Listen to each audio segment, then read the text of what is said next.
Este podcast é um oferecimento da empresa ArcelorMittal. ArcelorMittal é aço, aço é ArcelorMittal.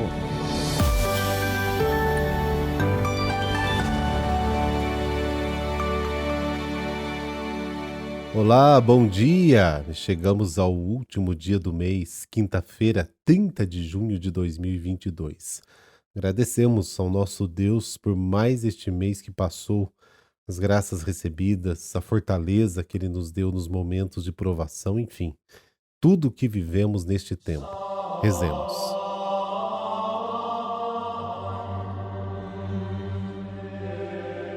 Pelo sinal da Santa Cruz, livrai-nos Deus nosso Senhor dos nossos inimigos. Deus eterno e todo-poderoso, ouvi as súplicas que vos dirigimos de manhã, ao meio-dia e à tarde. Expulsai de nossos corações as trevas do pecado e fazei-nos alcançar a verdadeira luz, Jesus Cristo. Amém.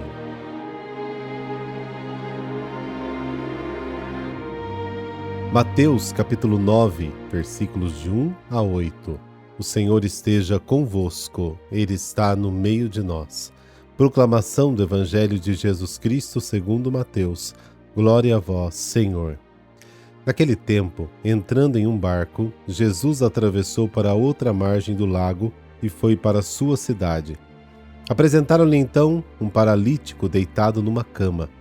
Vendo a fé que eles tinham, Jesus disse ao paralítico: Coragem, filho, os teus pecados estão perdoados. Então alguns mestres da lei pensaram: Esse homem está blasfemando. Mas Jesus, conhecendo os pensamentos deles, disse: Por que tendes esses maus pensamentos em vossos corações? O que é mais fácil dizer: Os teus pecados estão perdoados, ou dizer: Levanta-te e anda? Pois bem, para que saibais que o Filho do Homem tem na terra poder de perdoar pecados, disse então ao paralítico: Levanta-te, pega a tua cama e vai para a tua casa. O paralítico então se levantou e foi para sua casa.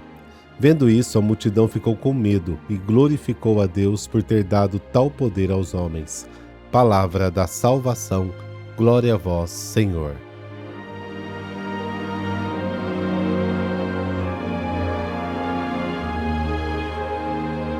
A extraordinária autoridade de Jesus.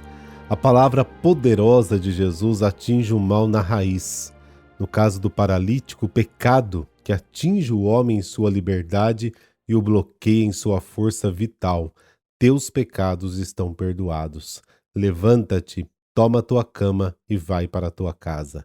Verdadeiramente, todas as formas de paralisia do coração e da mente a que estamos sujeitos são anuladas pela autoridade de Jesus, porque ele colidiu com elas durante a sua vida terrena.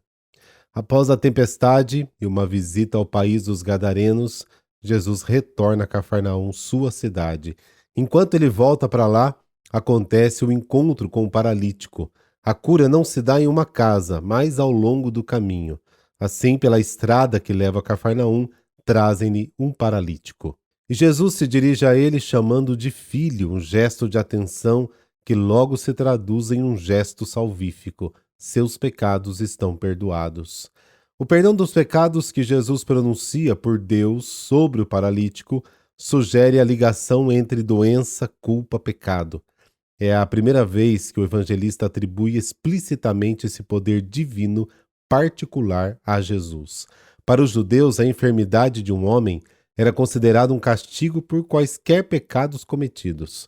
Doença física, doença sempre foi considerada consequência da própria doença moral ou até dos pais, como está lá em João capítulo 9. Jesus restaura a condição de salvação do homem, o libertando tanto da doença quanto do pecado. Para alguns dos presentes, os escribas, as palavras de Jesus anunciando o perdão dos pecados é uma verdadeira blasfêmia. Para eles, Jesus é arrogante porque só Deus pode perdoar. Eles não manifestam esse julgamento sobre Jesus abertamente, mas o expressam murmurando entre si. Jesus, que esquadrinha os corações, vê suas considerações e os repreende por sua incredulidade. E a multidão, ao contrário dos escribas, está maravilhada com a cura do paralítico e glorifica a Deus. A multidão fica impressionada com o poder de perdoar pecados manifestados na cura. As pessoas se alegram porque Deus concedeu tal poder ao Filho do Homem. É possível atribuir isso à comunidade eclesial onde o perdão dos pecados foi concedido por mandato de Jesus? Mateus relatou este episódio sobre o perdão dos pecados com a intenção de aplicá-lo às relações fraternas dentro de uma comunidade.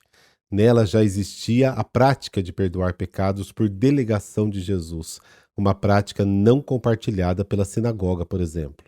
O tema do perdão dos pecados retoma novamente no capítulo 18 de Mateus, e no final do Evangelho se afirma que está enraizado na morte de Jesus na cruz. O perdão está enraizado na morte de Jesus na cruz. Mas, em nosso contexto, o perdão dos pecados está ligado à necessidade de misericórdia presente no episódio seguinte, a vocação de Mateus. Procuro misericórdia e não sacrifício. De fato, não vim chamar os justos, mas os pecadores. Essas palavras de Jesus significam que ele tornou visível o perdão de Deus. Em primeiro lugar, tratando com publicanos e pecadores e sentando-se à mesa com eles. Essa história que retoma o problema do pecado e recorda o vínculo com a miséria humana é uma prática a ser feita, a ser realizada no perdão que deve ser dado, mas é uma história que deve ocupar um espaço privilegiado de volta na pregação das nossas comunidades.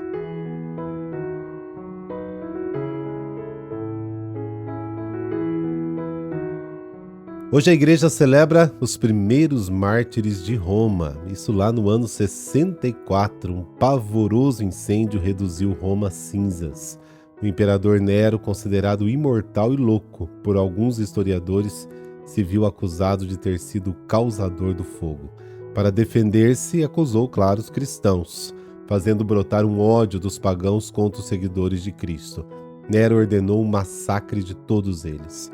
Houve execuções de todo tipo e algumas cenas sanguinárias estimulavam os mais terríveis sentimentos humanos. Alguns adultos foram embebidos em piche e transformados em tochas humanas usadas para iluminar os jardins do imperador. Em outro episódio revoltante, crianças e mulheres foram vestidas com peles de animais e jogadas no circo às feras para serem destroçadas e devoradas por elas. A crueldade se estendeu do ano 64 até o ano 67, chegando a um exagero tão grande que acabou incutindo no povo um sentimento de piedade. O ódio acabou se transformando em solidariedade. Os apóstolos São Pedro e São Paulo foram duas das mais famosas vítimas deste imperador. Porém, como bem nos lembrou o Papa Clemente, o dia de hoje é a festa de todos os mártires, que com o seu sangue sedimentaram a gloriosa Igreja Católica. No sangue dos homens e mulheres que foram sacrificados em Roma, nasceu forte e viçosa a flor da evangelização. Santos mártires da nossa Santa Igreja, que passaram por tantos sofrimentos, mas não perderam a fé. Nós os louvamos por vossas vidas tão heróicas e santas e nos consagramos a vós para que também nós nos tornemos cristãos em verdade e em vida. Assim seja. Amém. Abençoe-vos o Deus Todo-Poderoso, Pai, Filho, Espírito Santo. Amém. Boa quinta!